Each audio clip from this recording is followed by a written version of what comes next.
بسم اللہ الرحمن الرحیم۔ السلام علیکم ورحمۃ اللہ وبرکاتہ۔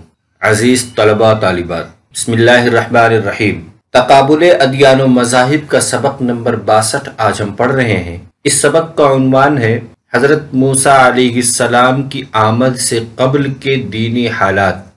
آج کے اس سبق میں ہم یہ سمجھیں گے کہ حضرت موسیٰ علیہ السلام کے آنے سے پہلے بنی اسرائیل یا یہودیوں کی کیا کیفیت تھی، کیا دینی حالات تھے، کس قدر دین ان کے اندر رائج تھا اور کون سا دین رائج تھا، اس کی تفصیل ہم پڑھیں گے۔ مذہبی حالت، یہودی عبرانی نسل سے تعلق رکھتے تھے، اس لیے یہ بات وثوق سے کہی جاتی ہے کہ یہودیوں کے مذہبی عقائد اکثر و بیشتر عبرانی ہی تھے۔ سامی النسل ہونے کی وجہ سے ان کا مذہب نہایت سادہ تھا اور عربوں کے مذہب کے ساتھ کچھ ملتا جلتا تھا۔ البتہ مصر میں ایک لمبا عرصہ مقیم رہنے کی وجہ سے انہوں نے بعض مصری عقائد اپنا لیے۔ کثرت پرستی، حضرت موسیٰ علیہ السلام کی بعثت سے قبل بنی اسرائیل لاتعداد معبودوں کی پرستش کرتے تھے، جن کو ایلن گرانٹ نے درج ذیل 3 گروہوں میں تقسیم کیا ہے۔ نمبر 1 خاندانی دیوتا، نمبر 2 حجر پرستی یعنی اصنام پرستی سے کہتے ہیں، نمبر 5 قومی دیوتا۔ اس سے پہلے کی جو سلائی اس سے پہلے ہم نے کی مذہب، یہودیوں کا مذہب حضرت موسیٰ علیہ السلام کے آنے، یہودی چونکہ اصلاً عبرانی تھے تو ان کے اندر عبرانی مذہب تھا رائج۔ اس کی بعد پھر وہ سامی النسل ہونے کی وجہ سے عربوں کی بھی کچھ خصوصیات ان کے اندر تھی۔ اس کے علاوہ مصر میں چونکہ وہ رہے کچھ دن تک، اس لیے یعنی جب یوسف علیہ السلام ماں خاندان مصر میں مقیم ہو گئے تھے تب یہ وہاں مصر میں رہے، تو اس وقت مصر سے بھی انہوں نے بہت سی چیزیں لی۔ تو اس طرح سے ان کے اندر تینوں قوموں کی باتیں تھی، عبرانی، سامی اور مصری، تینوں قسم کے مذاہب رائج تھے۔ لیکن پھر سب سے زیادہ کیا ہوا، کثرت پرستی ان کے اندر تھی۔ کثرت پرستی کو بیان کرنے کے لیے ایلن گرانٹ نے اس کو یہ بیان کیا کہ 3 قسم کے ان کے یہاں 3 قسم کی کثرت پرستی رائج تھی، ایک خاندانی دیوتا اور دوسرے حجر پرستی اور تیسرے قومی دیوتا، یعنی یہ 3 گروہوں میں اس کو تقسیم کیا ہے ان کی کثرت پرستی کو۔ خاندانی دیوتا کیا ہے؟ یہودی قبر پرستی میں مبتلا تھے، جب انہیں اس سلسلے میں مشکلات سے دوچار ہونا پڑا تو انہوں نے اپنے آباء و اجداد کی قبروں کو مورتیوں میں بدل لیا۔ عموماً ان مورتیوں کی جسامت اتنی ہوتی تھی کہ نقل مکانی کی صورت میں آسانی سے ایک جگہ سے دوسری جگہ لے جایا جا سکے۔ یہ مورتیاں متوفی آباء و اجداد کی نمائندگی کرتی تھیں۔ اس طرح ہر خاندان کے الگ الگ دیوتا ہو گئے تھے۔ خاندان کے افراد کی خوشحالی اور مسرت کا دار و مدار دیوتاؤں کی خوشنودی پر تھا، لیکن قومی زندگی اور خوشحالی میں ان کو کوئی اہمیت نہیں دی جاتی تھی۔ پروہت، خاندان کے سردار ان بتوں کے پروہت ہوتے تھے، ان بتوں کے لیے قربانی دی جاتی تھی اور ان بتوں کو تراخیم کا نام دیا جاتا تھا۔ یہ یعنی کہ اس پوری عبارت میں بتایا گیا کہ خاندانی دیوتا کی جو پرست شروع ہوئی وہ کیسے شروع ہوئی۔ سب سے پہلے بتایا گیا کہ اصلاً ان کے یہاں قبر پرستی تھی، یعنی کہ اپنے آباء و اجداد کے مزار پہ جا کر کے حاضری دیتے تھے اور اس کو پوجتے تھے۔ لیکن پھر جب قبر پرستی ان کی گھٹی میں تھی تو جسے مان لو یہ سفر کرتے ہیں، ایک جگہ سے دوسری جگہ نقل مکانی جب کرتے تھے تو یہ دقت آتی، اب قبر کو تو لے کے جا نہیں سکتے تھے اٹھا کے، تو انہوں نے کیا کیا کہ ان کی مورتیاں بنا لی، اور مورتیاں اس حد تک بنائی کہ جس کو نقل مکانی میں دقت نہ ہو، یعنی اس کو ایک جگہ سے دوسری جگہ لے جانے میں آسانی ہو، یعنی چھوٹی چھوٹی مورتیاں بنائیں۔ اور اس سے ان کا عقیدہ کیا ہوتا تھا، یہ اس خاندان کے افراد ذاتی خوشحالی اور مسرت کے لیے اپنے خاندان کے بزرگوں کی پوجا کرتے تھے، لیکن قومی زندگی میں اس خاندانی دیوتا کا کوئی رول نہیں ہوتا تھا، اور خاندان کے جو سردار جو زندہ ہوتے تھے وہی ان بتوں کے پروہت ہوتے تھے، یعنی انہی کے ذریعے یہ اعمال یا ان پہ جو بھی رسومات ہوتی تھی، قربانی پیش کرنا، نذر چڑھانا، وہ تمام چیزیں خاندان کے سردار ادا کرتے تھے۔ اور ان کو تراخیم کا نام دیا جاتا تھا، یعنی ان کو مورتی نہیں کہا ہے بلکہ کہا تھا کہ فلاں خاندان کے تراخیم یہ ہے، فلاں خاندان کے تراخیم یہ ہیں، اس طرح سے اس کا نام ہوتا، تراخیم کا نام دیا جاتا بجائے مورتی کے۔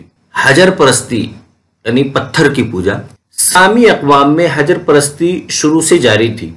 وہ پتھروں کو نہایت ہی مقدس اور واجب التعظیم سمجھتے تھے، کیونکہ ان پتھروں سے ان کے معبود تراشے جاتے تھے۔ بتوں کے لیے قربانیاں دی جاتی تھی، ان میں بھی ان پتھروں کو خاص اہمیت دی جاتی تھی۔ قربان گاہ کے لیے یہ پتھر علامت کا کام دیتے تھے۔ قربانی سے پہلے ایک پتھر کھڑا کیا جاتا، یہ پتھر جس جگہ پر رکھا جاتا اسے بیت ایل کہا جاتا تھا۔ بیت ایل وہ عبادت گاہ ہوتی تھی جہاں اس قسم کی مذہبی رسوم ادا کی جاتی تھی۔ ان پتھروں پر تیل وغیرہ ملا جاتا اور ان سے منتیں مانگی جاتی تھی۔ بعض عورتیں ان سے اولاد طلب کرتی تھی۔ یہ پتھر لمبے ہوتے تھے، یعنی چونکہ ان کے اندر خاندان پرستی تھی اور قربانی وغیرہ کا رواج تھا کہ قربانی چڑھانے کا، تو قربانی چڑھانے کا جو ان کے خاندان کی جو مورتیاں انہیں تراخیم جو بنا رکھی تھی، تو جب نظریں چڑھانے جاتے تھے تو وہاں پہ ان پتھروں پہ چڑھاتے تھے۔ تو دھیرے دھیرے ان کے اندر یہ خاندان پرستی سے بڑھتے ہوئے یہ حجر پرستی پہ چلے گئے، یعنی وہ پتھر جن پہ قربانی کی چیزیں رکھتے تھے اور اس مقام کو جہاں پہ وہ پتھر رکھے ہوتے تھے، جہاں پہ قربانی کی چیزیں رکھی جاتی تھی جن پتھروں پہ، تو جہاں پہ وہ پتھر رکھے اس پتھر کی جگہ کا نام بیت ایل تھا۔ بیت ایل کے پاس یہ مذہبی رسوم ادا کی جاتی تھی اور پھر ان پتھروں پر تیل وغیرہ ملا جاتا تھا تاکہ ان پتھروں سے منتیں بھی مانگی جانے لگی، یعنی وہی پتھر اصل معبود ہو گئے۔ اور ان پتھروں کی پوجا وہ بعض عورتیں زیادہ کرتی تھی اولاد طلب کرنے کے لیے۔ حیوان پرستی، مصریوں کی حیوان پرستی کے زیر اثر یہودیوں میں بھی بیل اور گائے وغیرہ کی پوجا کی جانے لگی۔ بیت ایل اور دان کے معبدوں میں بچھڑے کی پرستش مصریوں کے طریقے پر کی جاتی تھی۔ جانوروں میں سانپ کی بھی پرستش کی جاتی تھی۔ مصریوں کے نزدیک سانپ ایک مقدس چیز تھی۔ حیوان پرستی ان کی گٹی میں اتنی رچی ہوئی تھی کہ جب حضرت موسیٰ علیہ السلام بنو اسرائیل کو فرعون کی غلامی کے چنگل سے نجات دلا کر صحرائے سینا میں لے آئے تو حضرت موسیٰ علیہ السلام بنی اسرائیل کو وہیں چھوڑ کر 40 دن رات کے لیے کوہ طور پر چلے گئے۔ اس دوران ان کی قوم بچھڑے کی پرستش میں لگ گئی، یعنی کہ سامری کا واقعہ جو اس میں بتایا کہ جب یہ مصر میں مقیم تھے تو انہوں نے مصریوں سے چیزیں اخذ کی، جانور کی پوجا مصریوں سے سیکھا انہوں نے، اور یہ ہر قسم کے جانوروں کو پوجتے تھے، بیل، گائے، بھینس، ان چیزوں کو پوجتے تھے۔ خاص طور سے مصر کے اندر سانپ کی پوجا بہت مقدس عمل مانا جاتا تھا، تو سانپ کی بھی پوجا یہ کرتے تھے۔ اور جو ان کا بیت ایل جو ہوتا تھا جہاں قربانی کرتے تھے وہاں پہ بچھڑے کی پرستش کرتے تھے۔ اور پھر یہی وجہ ہے کہ جب یہ ان کی گھٹی میں چونکہ حیوان پرستی پڑی ہوئی تھی، جب یہ فرعون سے نجات ہوئی، موسیٰ علیہ السلام ان کو دریا کے پار لے آئے اور صحرائے سینا میں یہ رکے ہوئے تھے، اور موسیٰ علیہ السلام کو سینا پہ گئے اور جہاں پہ حضرت موسیٰ علیہ السلام کو توریت کی تختیاں ملی، اس درمیان اس 40 دنوں کے درمیان سامری نے جو بچھڑا بنا دیا اور اس بچھڑے کو انہوں نے پوجنا شروع کر دیا تھا۔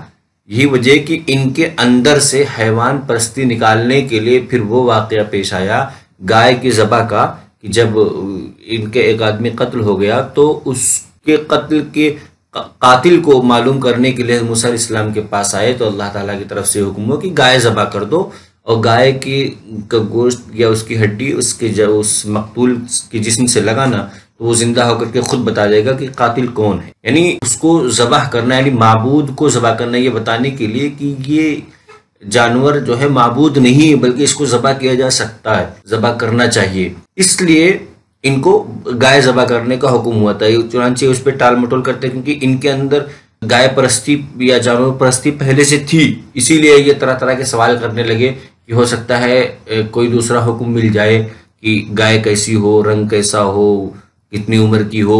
آخرکار اس گائے کو ذبح کرنا پڑا تھا۔ قومی دیوتا، یعنی اس کے علاوہ حجر پرستی خاندانی اور حیوان پرستی، اس کے علاوہ ان کے قومی دیوتا ہوتے تھے۔ خاندان سے بڑھ کر کے قوم ہوتی ہے، اس پہ اس خاص دیوتا ہوتے تھے۔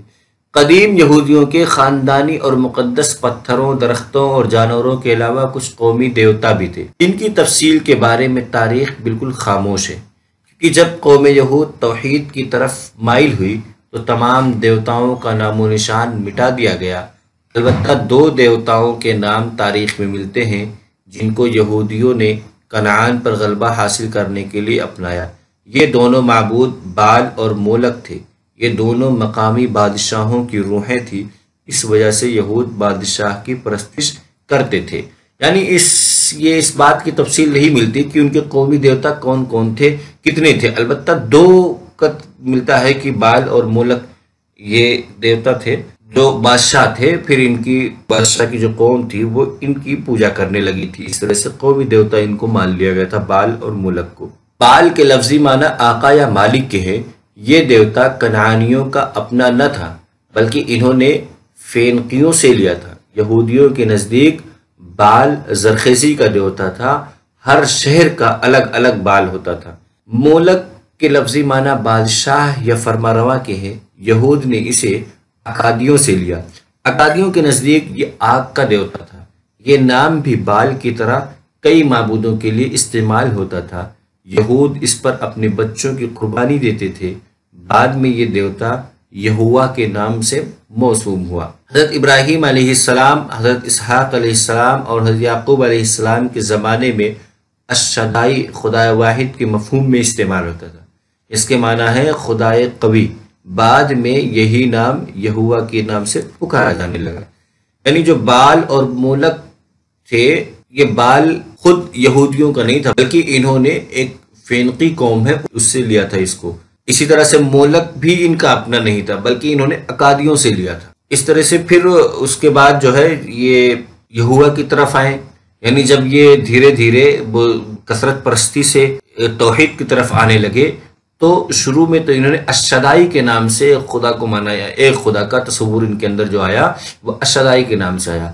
پھر بعد میں اس کو جو ہے یہوہ کے نام سے موسوم کیا گیا۔ کہ یہوہ کی تفصیل، یہوہ کے تلفظ میں اختلاف ہے۔ اس کی وجہ یہ ہے کہ یہود کو خدا کا خاص نام لینے کی اجازت نہ دی، کیونکہ وہ اس میں خدا کی ہتک اور بے ادبی سمجھتے تھے۔ جو شخص اس کا نام لیتا اس کو سنسار کر دیا جاتا تھا۔ سال میں ایک مقدس دن میں سب سے مقدس انسان سب سے پاک جگہ کے اندر ایک دفعہ اس کا نام لیتا تھا، دوسرے سب لوگ خاموشی سے سنتے تھے۔ عدم تلاوت کی وجہ سے یہود اس لفظ کا صحیح تلفظ بھول گئے۔ اب اس کو یہویہ، یہوی، یہاوی، یہوا، یہاوا جیسے مختلف تلفظ میں پڑھا جاتا ہے۔ انسائکلوپیڈیا ببلکا میں اس کا صحیح تلفظ یہوی بتایا جائے، یعنی اس کی صحیح تلفظ ملتا ہی نہیں کہ ان کے یہاں اس کا نام، خدا کا نام لینے کا تصور ہی کم تھا کہ وہ خاص سال میں ایک بار نام لیا جاتا تھا۔ آج کے سبق کا خلاصہ ہے کہ اس سبق میں ہم نے سب سے پہلے پڑھا کہ موسیٰ علیہ السلام کے قبل آنے سے پہلے مذہبی حالت کیا تھی۔ مذہبی حالت میں کثرت پرستی تھی۔ مذہبی حالت کو پڑھا، پھر ہم نے دیکھا کثرت پرستی۔ اب کثرت پرستی میں کیا کیا چیزیں تھی؟ کثرت پرستی میں خاندانی دیوتا تھے، حجر پرستی تھی، حیوان پرستی تھی، قومی دیوتا تھے، اور قومی دیوتا سے پھر دھیرے دھیرے گھٹتے جب ان کے اندر توحید کا تصور آیا تو یہوہ